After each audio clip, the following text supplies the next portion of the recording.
கொண்டு வந்த முதலமைச்சருக்கு மிக்க நன்றி. அப்பாவுக்கு வணக்கம், அனைவருக்கும் வணக்கம்.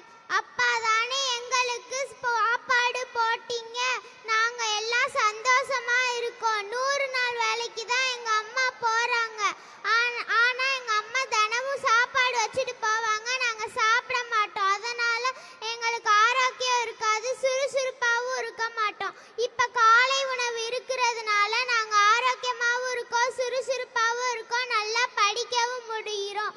இந்த அப்பா இந்த திட்டத்தை கொண்டு வந்ததுனால நானும் ஐஏஎஸ் ஆக விரும்புகிறேன்.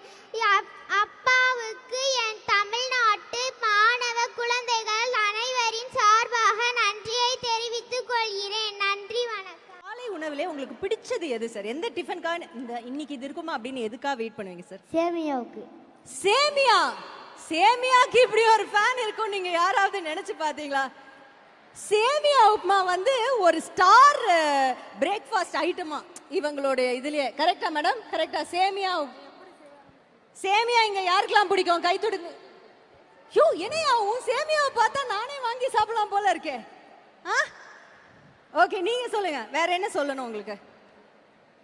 என் அப்பா அம்மா 2 பேருமே 5 மணிக்கே எழுந்திரிச்சு செங்கல் சூளைக்கு வேலைக்கு போயிடுவாங்க. அதனால எங்கள் அம்மாவால் எனக்கு காலை உணவு சமைக்க முடியாது. அதனால என்னால் பாடங்களெல்லாம் கவனிக்கவே முடியாது. எங்களுக்கெல்லாம் மயக்க நிலையில் எங்கள் பாடங்களெல்லாம் கவனிக்க முடியாது. ஆனால் இப்போலாம் அப்படி இல்லைக்கா. இப்போ முதலமைச்சர் ஐயா வந்து காலை உணவு திட்டத்தை கொடுத்ததுனால நாங்கள் தினமும் காலை உணவு சாப்பிட்றோம். உடல் ஆரோக்கியமாகவும் இருக்குது, நாங்கள் நல்லா படிக்கிறோம். மயக்கம் எனக்கு பேச்சே எங்கள் ஸ்கூலில் இப்போ இல்லை. எனக்கு வந்து அப்பா இல்லை, அம்மா ஒண்டி தான். நாங்கள் வந்து 2மே பொம்பளை பசங்க தான். எனக்கு ஒரு தங்கச்சி இருக்கா. இந்த காலை உணவு திட்டம் வந்ததுனால இதுக்கு முன்னாடி அம்மாவுக்கு வேலை இருக்குதுன்னு சமைக்க மாட்டாங்க. அதனால இப்போ வந்து காலை உணவு திட்டம் வந்ததுனால தான் நாங்கள் டெய்லியும் சீக்கிரமாக போய் சாப்பிட்றோம். அந்த சாப்பாடை சாப்பிட்றதுனால எங்களுக்கு ரொம்ப ஸ்ட்ரென்த்தாக இருக்கும். எங்களுக்கு நல்லா பாடத்தை கவனிக்கிறதுக்கும் நல்லா உதவுது. அந்த சாப்பாடை நாங்கள் சாப்பிட்டு தான் ரொம்ப ஸ்ட்ரென்த்தாக இருக்கும். இந்த காலை உணவு திட்டம் கொண்டு வந்த முதலமைச்சருக்கு மிக்க நன்றி. பொங்கல் யாருக்கு பிடிக்கும்? இல்லையா? பொங்கலுக்கு இவ்வளோ ஃபேனா?